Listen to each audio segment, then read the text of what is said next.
원자숲에 있습니다. 예도는 지금부터 슐라이어마허가 1799년도에 출간한 종교에 관하여, 종교론이죠, 그죠? 이 작품을 보다 더 체계적이고 세밀하게,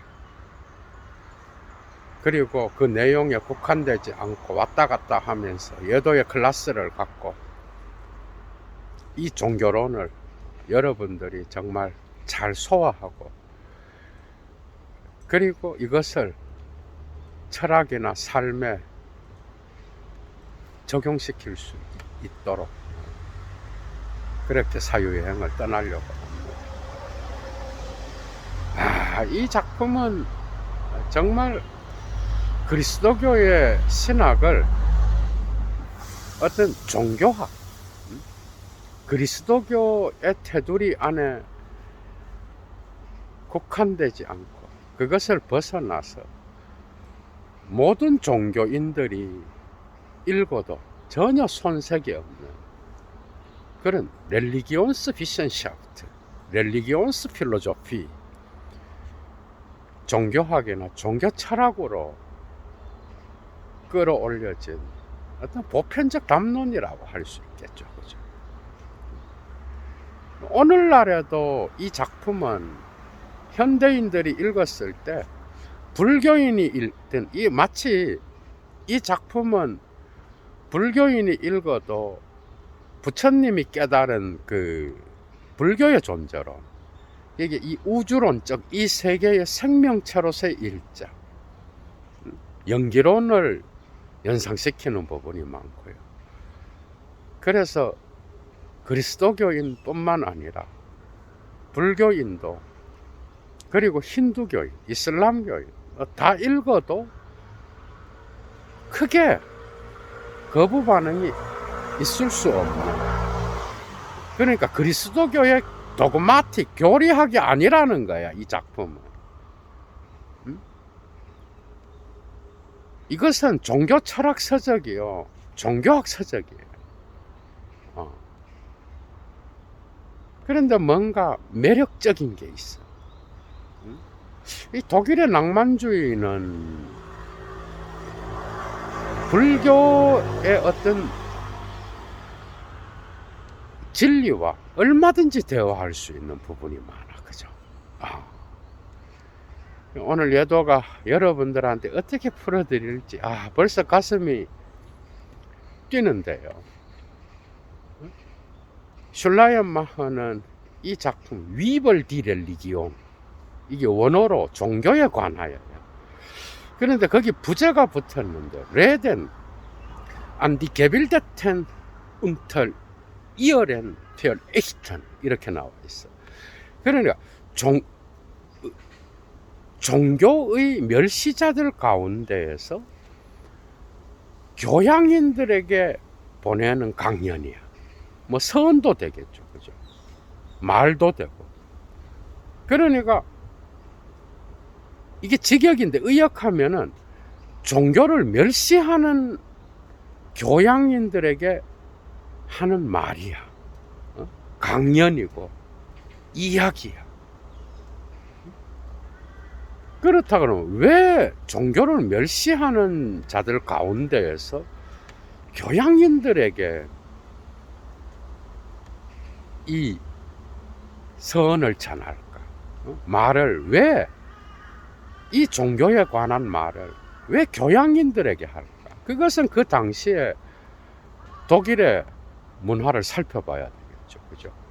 계몽주의를 통한 종교를 거부하고 종교를 멸시하고, 오늘날도 그래, 오늘날도. 그게 예도가 가끔 이 철학적 신학이나 불교에 대한 강의를 할 때 댓글로 한두 개 본 것 같아. 유대인의 사막신을 설파하지 말라 막 이래. 그 다음에 뭐 불교는 무슨 불교나 막 이래. 멍청한 놈이고 되게 웃기는 인간이죠. 그런 인간이 무슨 종교를 알겠어요? 본인이 그 종교 전통의 진리를 알고 그 얘기를 하면은 그 댓글 보면 바로 나오거든. 그러니까 종교를 모르면서 종교를 멸시하는 자들, 그리고 종교에 대한 어떤 진리를 본인이 전혀 0.01%도 접하지 않았으면서 종교를 거부해버리는, 본인이 무슨 지성인인 것처럼 이런 허세를 부리는 인간들이 있어. 이것도 웃기는 거야. 거짓된 종교의 진리를 전하는 건 못지않게요, 본인이 전혀 그 종교 전통의 진리를 모르면서 그것을 멸시하고 조롱하는 것도 웃기는 거라고. 그게 더 웃기죠. 어떻게 보면 자기를 기만하는 거니까. 불교나 그리스도교나 수천 년 동안 그 전통 안에서 그 진리를 통하여 많은 사람들이 무한자를 체험하고, 그죠? 거기에서 뭔가 특정한 그 진리 안에서 이러한 사회적이고 어떤 상징계의 질서가 제공할 수 없는 그러한 무시무시한 것, 신비로운 것, 말로 표현할 수 없는 것, 그 다음에 또 거기에 대해서는 침묵할 수밖에 없는 그런 체험들을 어디 한두 명이 했어? 그거는 다 쓸라 그래도 쓸 수도 없어요. 오늘도 체험하고 있고. 그런데 그것을 부정하고 거부하면서 본인이 그런데 이제 종교라고 하는 거는 어떤 이론도 아니고, 그죠? 그리고 그것이 또 이론과 실천으로 묶어져서 이렇게 이성적 담론으로서 끝나는 것도 아니야, 종교는. 그렇기 때문에 이건 쉬운 문제가 아님에도 불구하고 본인이 전혀 그것을 모르는 상황에서도 그걸 거부해요. 그것은 당연히 종교의 진리를 이용하여 거짓되게 사용하고 그것을 통하여 부나 명예를 축적하는 그런 인간들 때문에 이런 사람들이 나타나는 거는 예도는 이해합니다. 그 부분까지는. 그리고 이와 같이 슐라이언마흐 시대에도 계몽주의를 통하여 이 종교를 우습게 보고 종교를 멸시하는 교양인들이 나타났어. 그리고 이 계몽주의는 자연 종교와 결합하잖아. 그러니까 이미 철학 전통 안에는 테올로기아 나투랄리스, 자연신학 전통이 있어요. 이것은 다른 게 아니라 이 세계의 원리를, 자연의 원리를 인간의 이성으로 파악하려고 하는 게 자연신학의 출발점이에요. 그래, 이런 것들이 이제 근대로 오면서 자연과학의 발달과 더불어서, 그죠? 뉴턴이라든지 독일의 라이마루스, 그 다음에 영국의 휴, 칸트는 어쨌든 이 이성의 한계를 제한해 버렸잖아. 그러니까 자연 종교를 추앙한 자, 이렇게 볼 수 없어, 칸트도. 그러니까 어떻게 보면 디드로나 볼테르나 프랑스 계몽주의자들 역시도 이성의 빛 안에서 계시 종교를 거부한 자들이었어, 다. 그러니까 자연 종교의 이름으로 나타나는 이성의 빛 안에서 자연의 원리를 파악하는, 그래서 기적이라든지 이런 것들을 우습게 보는 이런 것들이 나타났겠죠, 그죠? 휴움도 기적을 비판하잖아. 그러니까 곳곳에서 철학자들이 이 근대에 어떤 이성의 빛 안에서, 그죠? 이 세계의 원리를 파악하는 그런 방식으로 나갔는데, 이것은 어떻게 보면 고대 철학에서 이오니아 학파로부터 출발했다고 해도 과언이야. 헤라클레이토스나 파르메니데스나 플라톤, 아리스토텔레스는 당연히 여기에 들어가겠죠, 그죠? 그러니까 이 세계의 자연의 원리, 이 자연의 어떤 생명력을 움직이는 일자로서의 어떤 원리가 있고, 그것을 이성이 자신의 지성으로 파악하는, 이게 로고스 개념과 연결되잖아. 그리스 철학에도 이게 어떻게 보면 철학적 신학, 자연 신학의 어떤 그런 원초가 됐어. 그런데 이 신학을 또 모르니까 여러분들 조금 더 깊이 들어가겠습니다. 그런데 이런 철학에서 말하는 이성의 빛 안에서 자연의 원리를 파악하고 자연의 로고스를 파악하는 이런 것들은 그리스도교 신학에서 말하는 자연신학과 달라. 이해가 돼. 이거 좀 알아야 돼. 그러니까 그리스도교 신학에서 말하는 이 자연신학은 계시신학과 이 스콜라 철학에서 나타나, 중세에. 그런데 이게 자연신학 논쟁이라 그래서 칼 바르트와 에밀 브루너의 논쟁을 보면은 이게 쉽게 이해될 수 있어.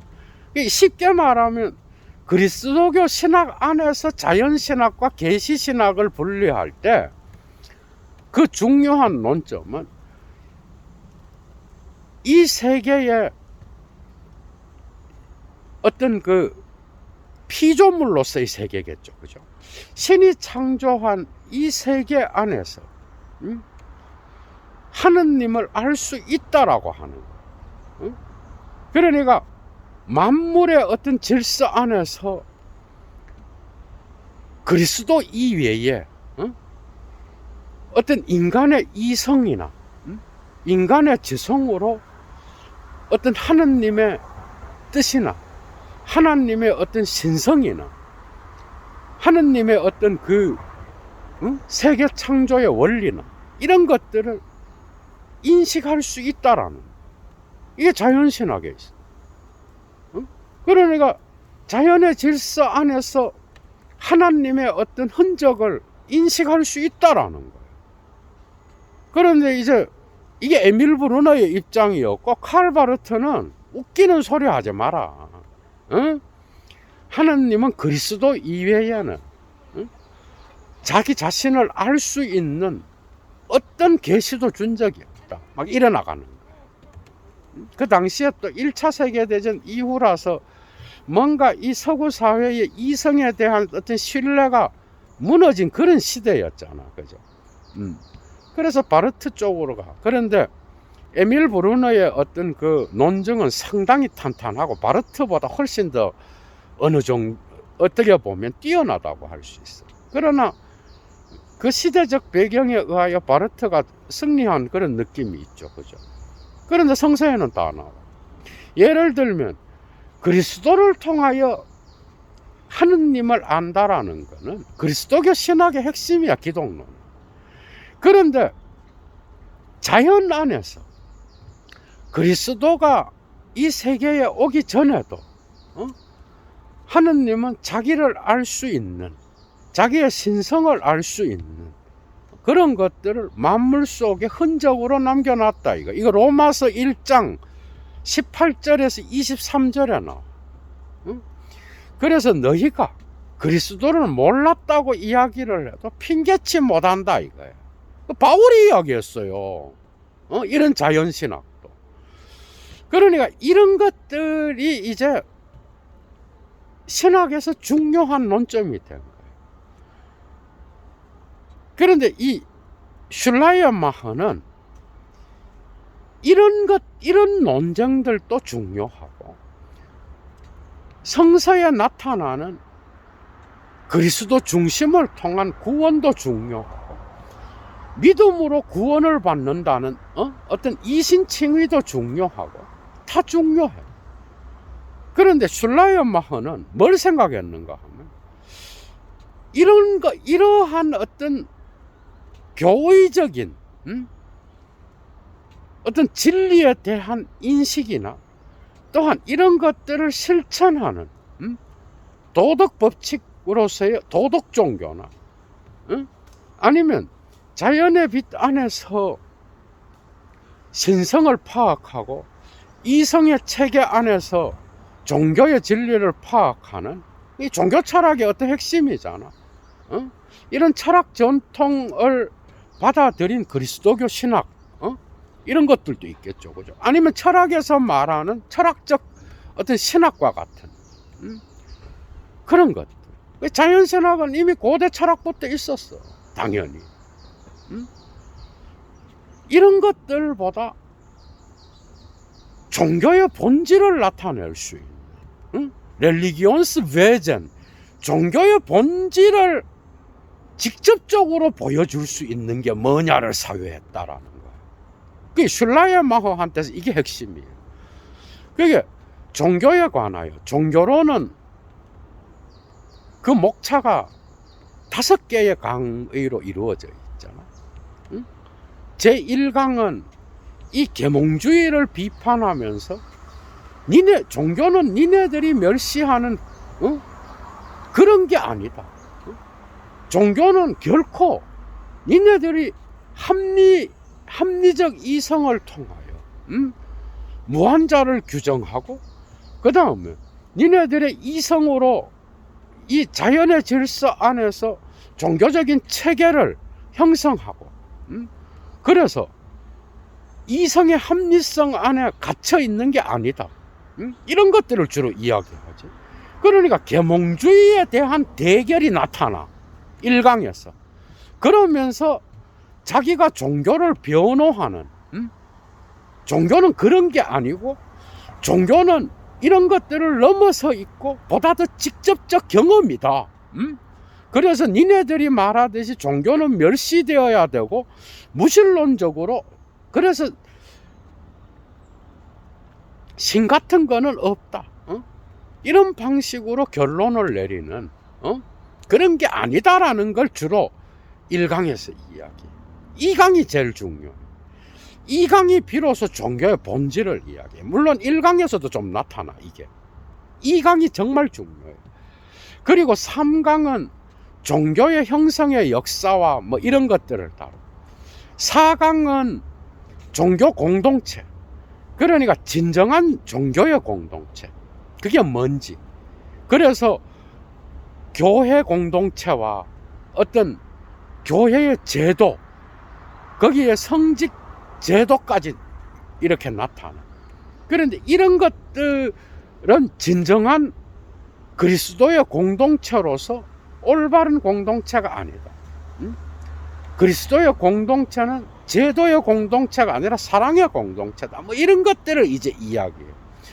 그 다음에 4장에서는 자연 종교와 실정 종교를 다뤄. 포지티브 렐리기온, 아니면 나티얼리혀 렐리기온. 그런데 당연히 슐라이언마허는 실정 종교에 가 있어. 이게 이제 5분 거야.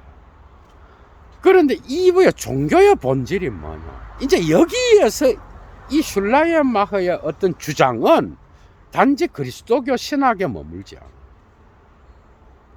전체 주장이 그래요, 사실은. 그러니까 계몽주의, 니네들이 말하는 이성의 체계 안에서 어떤 이 세계의 자연의 질서의 원리를 이성의 체계로서 합리화한 그런 걸로 종교를 보기 때문에 무한자나 신의 개념이나 영혼의 불멸이나 이런 것들도 그런 방식으로 고대 철학부터 철학 전통에서 이성의 합리성에 근거하여 종교를 규정하려고 했던, 니네들은 실패할 수밖에 없었다. 그래서 교양인들, 특히 니네들은 종교를 멸시하고 종교를 우습게 보고, 종교는 이 시대에, 계몽주의가 발달한 이 시대에 마치 쓰레기와 같이 없어져야 될 거고, 이런 걸로 니네들은 생각하는데 사실 종교는 그런 게 아니다. 종교는 어떤 교리를 해석하고 어떤 교리에 대한 진리를 인식하고 성서 텍스트 안에 나타나는 그런 것들을 공부하고, 그래서 그 인식도 아니고, 또 종교는 그 인식을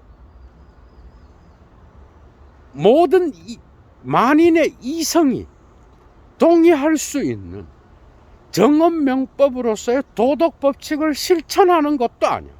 그러니까 이런 모든 것들에 앞서 있는 게 종교의 본질이라는 거예요. 교리에 대한 진리 인식, 성서를 통하여 어떤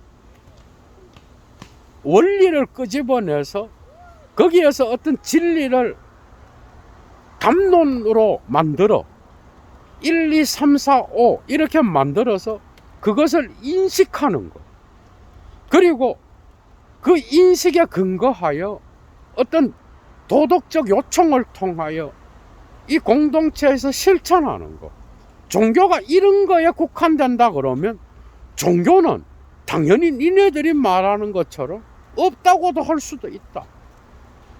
무한자도 니네들의 이성의 개념으로 설명하려고 하고, 신도 니네들의 이성으로 어떤 합리성 안에서 언어로 규정하려고 하는 모든 개념적 규정은 실패할 수밖에 없다. 이게 이거 마치 칸트가 돌아있죠, 그죠? 그래서 계몽주의를 막 박살을 내. 그럼 종교의 본질은 뭐예요? 종교는 무한자에 대한 체험이요, 경험이요. 직접적 경험. 그래서 여기서 여러분들이 알아야 되는 거는 칸트의 감각 직관과 오성의 개념, 지성을 두 개로 크게 나눠.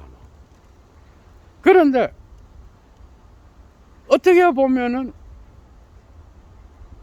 지금까지 계몽주의가 실패한 이유는 무한자와 같은, 그러니까 칸트가 실천이성으로 이율 배반을 통하여 보내버린 신의 개념, 영혼 불멸의 개념, 이런 것들을 이성의 어떤 보편적 담론을 통하여 아니면 도덕 법칙을 통하여 끌어들이려고 했는데, 그것보다 더 앞선 것은 인간이 자기 마음으로 경험하는 신의 무한한 신적인 힘의 체험이야, 종교는. 그래서 종교는 이성도 아니요, 오성의 지성의 힘도 아니요, 개념이 아니야. 종교는 감정이요, 직관이야. 여기서 이제 달라지는 거예요. 그러니까 칸트의 인식론의 개념은 그대로 갖고, 그러니까 니네들이 신과 같은 무한한 존재를 니네들의 유한한 이성으로, 이성의 개념으로 확립하려고 하는 것 자체가 이미 그것은 실패할 수밖에 없는, 거기에 근거하여 종교를 이야기를 하니 그 종교로는 당연히 무신론으로 빠지든 유신론으로 빠지든 어떤 종교의 본질을 건드리는 건 아니라는 거예요.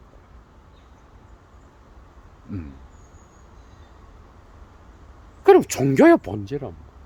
그것은 바로 무한자에 대한 직접적 경험, 에얼파룽이요, 에얼렘니스야. 무한자를 직접적으로 경험하는 감정이요, 직관이야. 그런데 칸트한테서 두 개로 나누잖아. 오성의 개념은 능동적 특징을 갖고 있죠. 액티브해. 그런데 감각 직관은 뭐예요? 수동적. 그러니까 칸트의 이 감각 직관이라는 개념을 그대로 갖고 와서 자기의 종교적 감정을 이야기해. 그러니까 어떤 이 감정이라고 하는 거는 개별자가 무한자를 경험하는 통로요, 무한자를 경험하는 어떤 접촉점이야. 그런데 이것은 개인이 갖고 있는 이 인디비두알리테트라 그러죠. 이 개인성이라 그래요. 여기에서 이 마음과 어떤 불교의 어떤 마음과도 연결될 수 있어요. 그러니까 어떤 이성에 대한 종교 교리의 인식이나 어떤 의지의 실천보다 앞서 있는 게 인간이 신의 무한성을 느끼는 그 마음이라는 거예요. 개미시야. 그 마음이 종교의 본질에 들어간다라는 거예요. 이게 어떤 교리에 대한 이성의 담론보다 앞서 있다라는 거예요. 이해가 되죠. 그러니까 우리 인간의 마음으로 신의 어떤 무한성을 직접적으로 체험하는 것. 그래서 종교는 직관이요, 감정이에요. 그게 감각 직관이 훨씬 더 칸트한테서도 직접적인 거죠, 그죠? 그리고 오성의 개념을 통하여 이 감각 직관을 통하여 들어온 다양한 어떤 표상들을 통일시키는 것은 이미 2차적인 거예요. 이 점에서 종교는 직관이요, 감정이요, 안샤우응이요, 게필이에요. 그런데 이게 이제 인간의 마음, 인간의 심정과 연결되는데, 이것은 개인이 인식론적으로 갖고 있는 그 마음이지만은, 이건 단지 어떤 내가 느끼고 내가 뭔가를 바깥에 있는 어떤 환경의 영향을 받아서 기분 잡혀져 있고, 그것에 따라서 슬프고 고통스럽고 기쁘고 하는 어떤 이런 것들을 넘어서 있는 거야. 그래서 개인성을 넘어서 있는 거야. 이거는 이 감정은. 그래서 슐라이언 마하를 이해하지 못하고, 심지어 헤겔조차도 자신의 제자인 힌리히의 렐리기온스 필로소피의 그 힌리히가 썼던 서문에서 그런 감정은 개도 갖고 있다 그러잖아, 그죠? 이건 뭔가 헤겔이 잘못 이해했다기보다는 그냥 비판하는 거야, 비아냥거리면서. 헤겔은 그런 정도는 아니에요. 근데 이 감정은 그게 아니에요. 여기서 예도의 클라스가 나올 겁니다. 이 감정은 내 개인이 느끼는 슬픔과 기쁨, 불쾌와 쾌락, 그 다음에 어떤 행복감과 불행감, 이러한 것들을 넘어서 있는, 주객도식을 넘어선 감정이야. 이게 결정적인 거예요. 이건 무한자의 개념을 알아야 돼요. 이 무한자의 개념은 정말 중요합니다. 이 강의 정말 예도의 클래스가 나올 거예요, 여러분들. 운엔틀리카이트 아니면 다스 운엔틀리혀가 무한자야. 이 무한자는 낭만주의 운동에 참여했던 독일의 문인들, 대가들, 철학자들 전부 다가 공동으로 갖고 있었던 건데, 헤르더, 괴테, 노발리스, 티크, 이거 위대한 시인이죠. 그 다음에 슐레겔 형제, 쉘링, 심지어 피테도 갖고 있었어. 이런 것들. 그래서 헤겔한테로 넘어가. 그래서 헤겔의 초기 작품이었던 피테와 쉘링의 철학적 체계의 차이라는 논문에 보면은 이 무한자 개념을 그대로 갖고 가. 이런 것들이 이미 슐라이언 마허 안에 선취되어 있었어.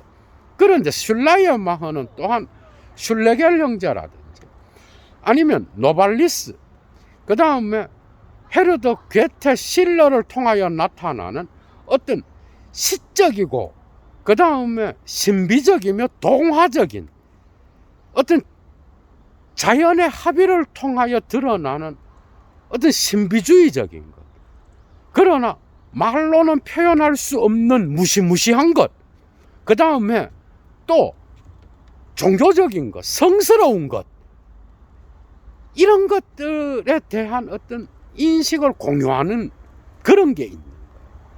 그러니까 무한자는 내가 능동적인 지성을 통하여, 이성을 통하여 능동적으로 파악할 수 있는 존재가 아니야. 계몽주의는 그래서 실패한 거예요. 무한자는 뭐냐? 무한자는 내가 수동적으로 받아들이고 느낄 수밖에 없는 존재예요. 그러니까 무한자의 활동과 이 우주적 힘, 그 다음에 자연의 어떤 움직이는 생명력, 엘랑비탈, 이거 들어갈 수 있겠죠, 당연히. 베르그송. 그 다음에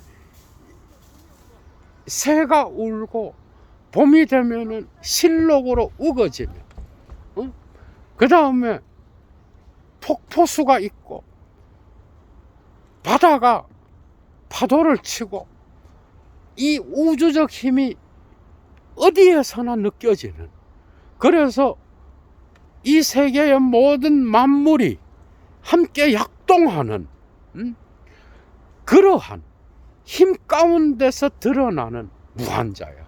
이건 말로 표현할 수 없어. 그러니까 이것은 내가 감각 직관을 통하여 수동적으로 체험할 수밖에 없는 거야. 그러니까 능동적으로 무한자를 내가 이거다 저거다라고 규정할 수 없어. 그것은 무한자의 일부도 안 되겠죠. 그러니까 내가 나의 감정을 통하여 무한자를 체험할 때 그 게필은 나의 마음이야, 나의 심정이야. 그런데 이 마음은 주객도식을 넘어선 거야. 이게 결정적인 거야. 그러니까 무한자를 체험하는 그 계밋은 불행도 행복도 넘어서 있으며, 그 다음에 어떤 슬픔이나 기쁨도 넘어서 있고, 쾌감과 불쾌를 넘어서 있어. 불교에 수행하는 분들이나 그리스도교 전통에서 수도하는 분들, 깊은 영적인 삶에 들어간 분들이 이게 뭔 말인지 알아요. 없는 게 아니야. 이게 뭔 뜻인지 알아요. 고승들도 알아, 뭔 말인지.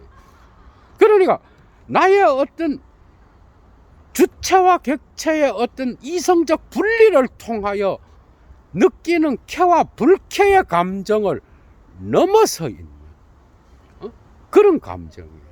그 유한자가 나의 유한성, 나의 우연성, 내가 이 세계의 하나의 일부분으로서 내가 이 우주적 힘에 참여하고 있는 그런 존재로서 나는 전체에 기속되어 있어, 그죠? 그런데 유한자가 무한자를 만났을 때 느끼는 그 감정이 바로 그거예요. 압도되어 있는 이 우주적 힘에, 이 전체에, 이 일자에, 이 우주의 전체의 보편적인 것에 나는 보잘것없이 그 무시무시한 힘 앞에, 이게 어떻게 보면 칸트의 뭐야, 판단력 비판의 숭고미와 거의 유사한 것도 있어. 그러니까 이건 미학적 감정도 돼. 그러니까 칸트의 철학에서 인식론을 다루는 순수 이성 비판과 그 다음에 도덕 법칙을 통한 실천을 다루는 실천 이성 비판은 다 거부되죠. 곧바로 판단력 비판과 대화할 수 있어. 이거는 종교로는 여러분 클래스가 나오죠, 그죠? 똑같지는 않죠, 당연히. 그러니까 오히려 지성의 작용과 이성의 작용은 무한자의 능동성을 오히려 죽여버려요. 그러니까 신적 무한성, 우주적 힘으로서의 무한자는 어떻게 보면은 인간은 단지 수동적으로 수용할 수밖에 없는 그런 경험인 거야. 그 경험이 왔을 때 나는 이 우주적인 전체 안에서 일부분밖에는 안 되구나.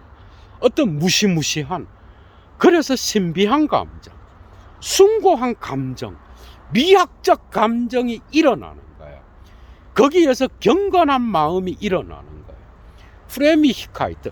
그러니까 이 종교로는 어떻게 보면은 진젠도르프와 그 헤른후트 형제의 어떤 그 경건주의의 경건, 프레미히카이트의 영향도 있는 거야. 그러니까 슐라이어마허의 종교론에서 경건은 뭐냐? 다른 게 아니라 전체 안에 내가 기속되어 있음을 느끼는 거야. 그리고 거기서 나타나는 무시무시한 것에 대한 어떤 경외감이요, 존중감이요. 이게 경건이에요. 응? 그러니까 무한자 안에 내가 포섭되어 있음을 느끼는 것, 무한자의 품에 내가 누워 있음을 인식하는 것, 응? 그것은 유한자의 관점에서는 겸손이겠죠, 그죠? 이런 감정인 거예요. 그러니까 이 감정은 주객도식에서 느껴지는 모든 쾌와 불쾌의 감정을 넘어선 일자에 합일된 감정인 거예요. 그래서 슐라이어마허를 이해하지 못하고 그냥 그런 감정은 개도 갖고 있다. 이 헤겔이 이게 할 소리는 아니지, 그지?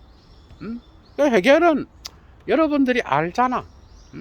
어디에서나 그 나중에 따로 강의를 하겠습니다, 여러분. 그 재미있는 일화에 대해서 넘어서 있는.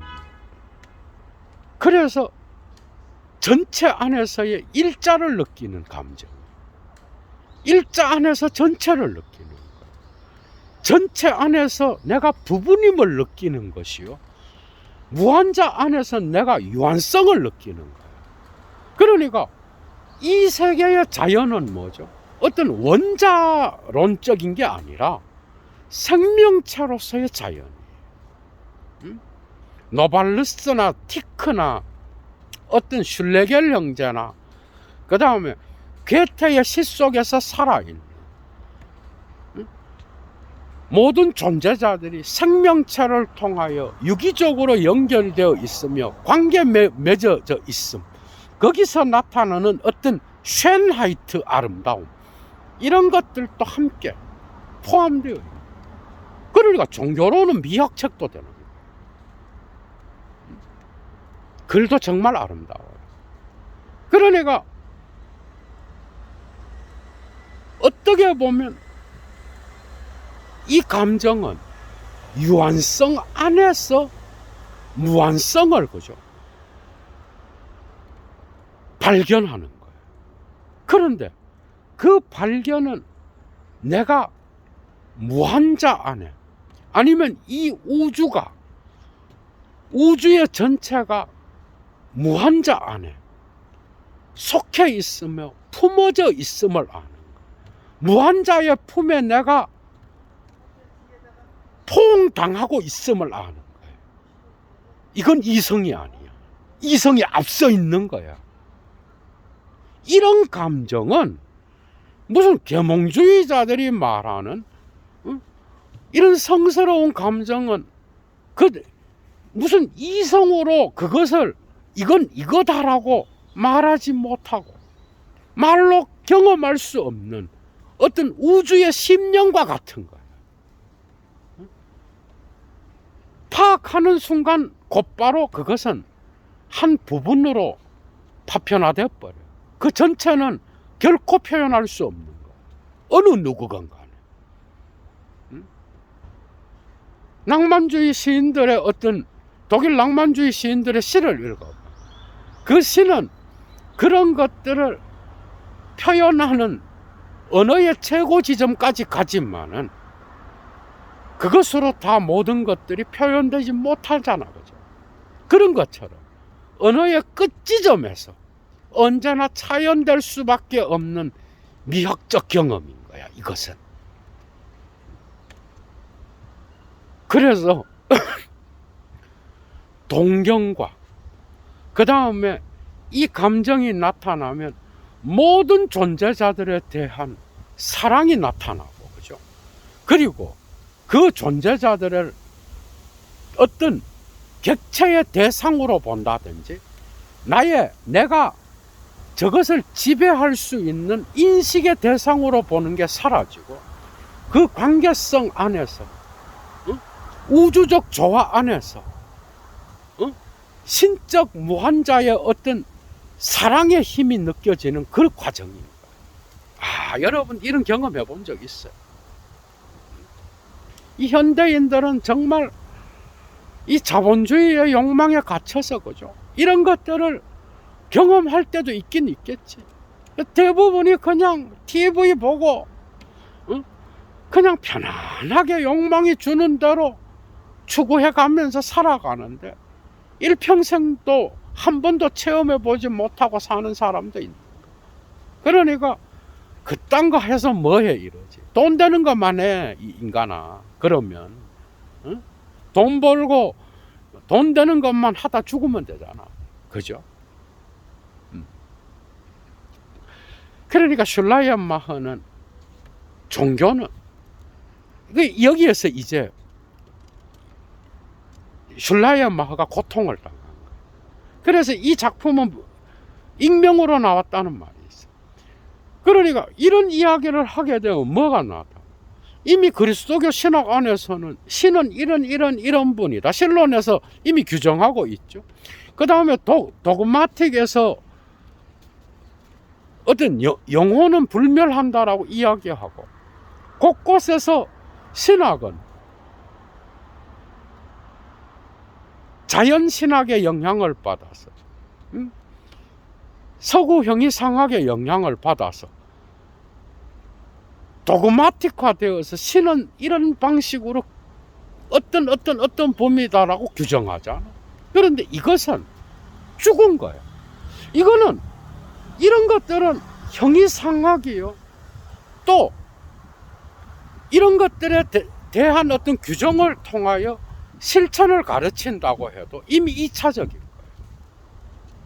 이것은 우주적 힘을 통하여 이 세계의 존재자들의 어떤 조화를 통하여 자연 질서의 아름다움을 통하여 그리고 존재자들의 관계에서 나타나는 그 비대칭성과 복잡한 어떤 단절과 접속을 통하여 드러나는 그 미학적 통일성으로서, 아니면 어떤 성스러움의 경험으로서 나타나는 그 무한자의 체험, 그것보다 2차적인 거예요. 그러니까 이런 것들은 형식적인 것이 될 가능성이 있는 거예요.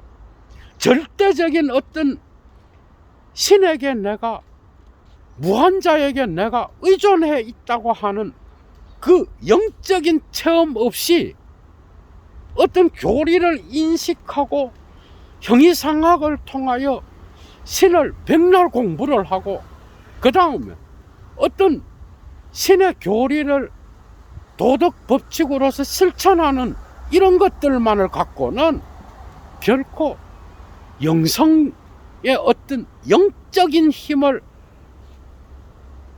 직접적으로 경험하는 것이 없다면 이런 것들은 종교에서도 한참 멀어져. 그래서 니네들이 신이 없다고 하는 것은 바로 이러한 형이상학과 도덕에 갇힌 그런 종교를 이야기하기 때문에 니네들한테서 절대자, 영원자, 세계 영혼, 절대정신 이런 게 다 같이 가는 거야. 무한자로서의 그 존재는 결코 니네들한테 살아있는 것으로서 나타날 수 없다. 그래서 종교의 1차적인 건 직관이요 감정인 거예요. 이런 것들이 이제 종교론 이후에 신앙론으로 가게 되면은 이런 것들이 이미 종교론에 나타나고 있어. 그러나 명확하게 슐라이마가 신앙론에서 쓰는 거는 뭐예요? Das schlechte Hinige Abhängigkeitsgefühl이에요. 그러니까 절대 의존의 감정. 그런데 슐레이트 히니거라는 이 형용사는 아프조 루터라는 형용사로 대체되기도 해요. 이 절대 의존의 감정은 뭐예요?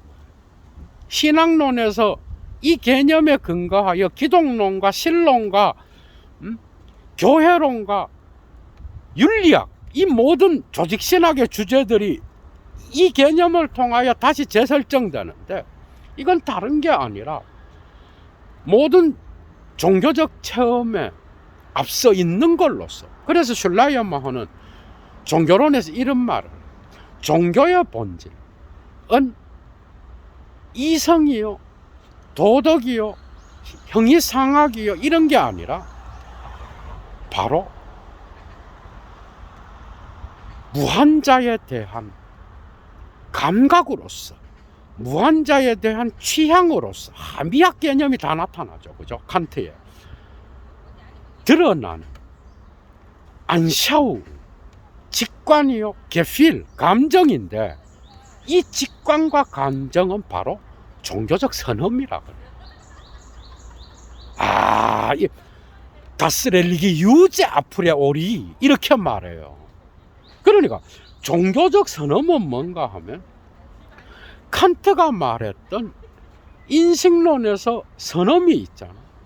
그런데 이걸 바꿔갖고 어떤 감각 직관의 선언적 형식으로서의 시간과 공간, 아니면 오성의 선언적 형식으로서의 어떤 범주표 개념, 그리고 도덕 법칙의 어떤 선언적 형식으로서의 어떤 정언명법, 이런 것들을 전부 다 포괄해서 이렇게 바꿔.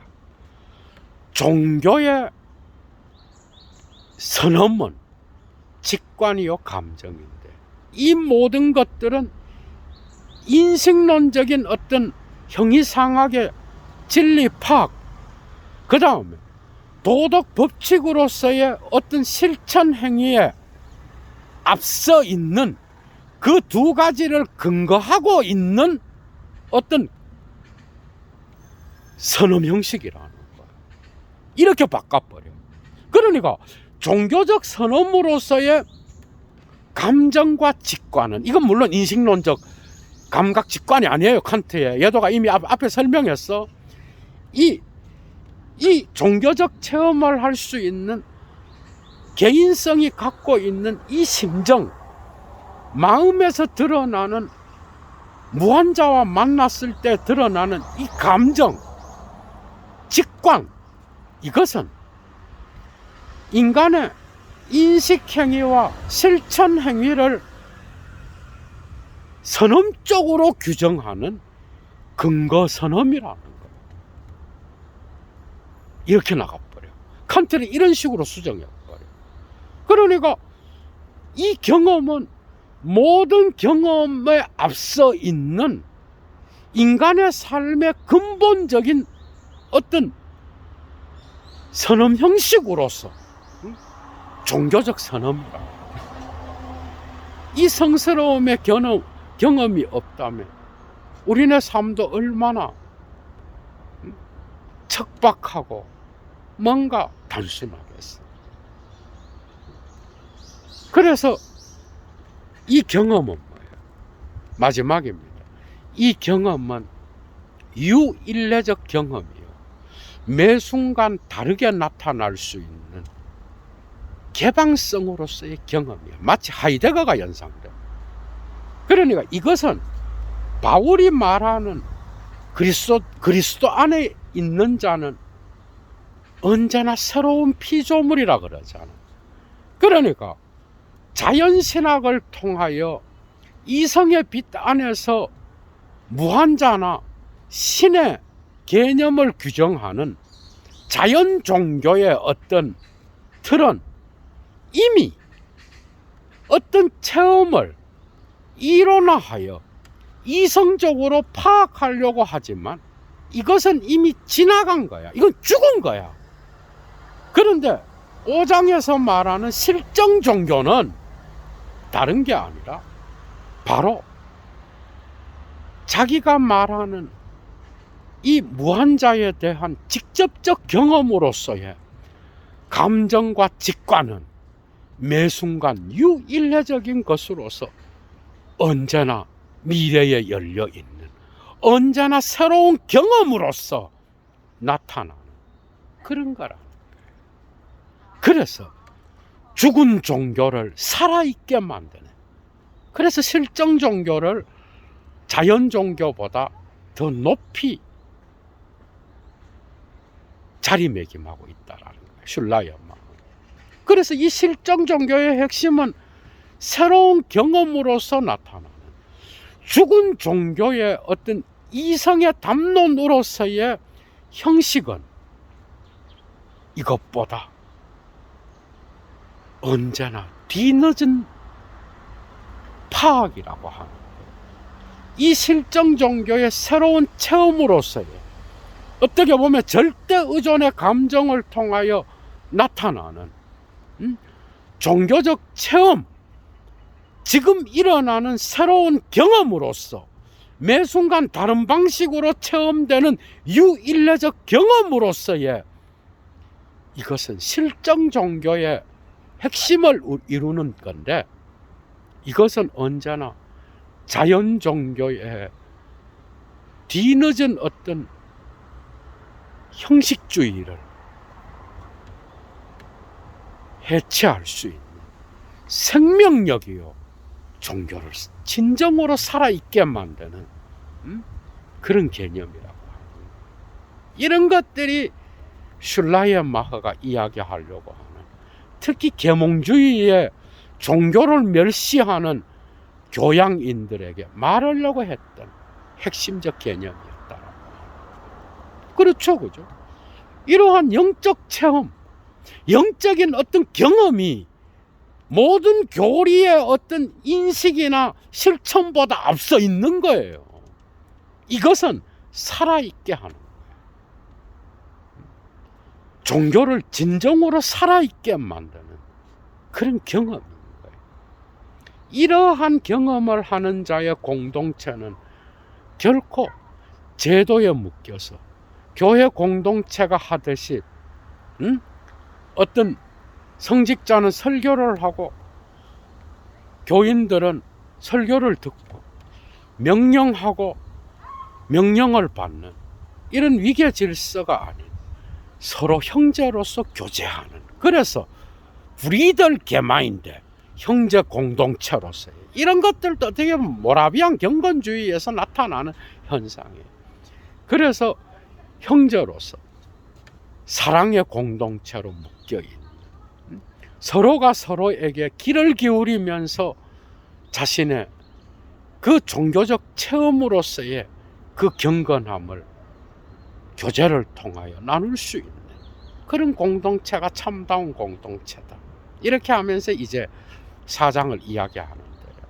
이런 정도로 예도는 슐라이언마허의 종교론을 마치겠습니다. 여러분 많이 도움이 됐죠, 그죠? 정말 이 종교론은 어떻게 보면은 오늘날 종교다원주의의 어떤 대화라든지 또 다른 종교에서 이 우주적 힘으로서의 어떤 무한자를 경험할 때 느끼는 그 감정으로서 어떤 직접적 경험으로서 모든 종교의 근원이 될 수 있는 그런 걸로서 아주 중요한 통찰이 될 수 있지 않을까 예도는 생각합니다. 여러분 오늘 행복한 하루 보내십시오. 정말 재미있었죠. 좋아요 잊지 마시고요. 여건이 되시는 분은 사막의 철학을 위하여 얘도 TV를 후원해 주십시오. 자발적 수업료겠죠. 얘도 물러갑니다. 추스.